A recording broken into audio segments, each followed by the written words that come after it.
ధిన్నకుతా ధిన్నకు ధిన్నకుతా గల గల గల గల గల గల గల గల ధిన్నకుతా గజ్జలనే కట్టి తమరుపమే పట్టి నాట్యమే చేయుట అమ్మకు ఇష్టమట.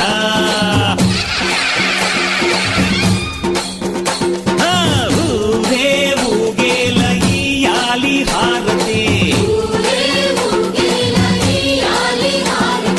కాయలు కొట్టి ఫలములు పెట్టి పాదాలు తాకితే అడిగిన వరములు ఇచ్చును తల్లే.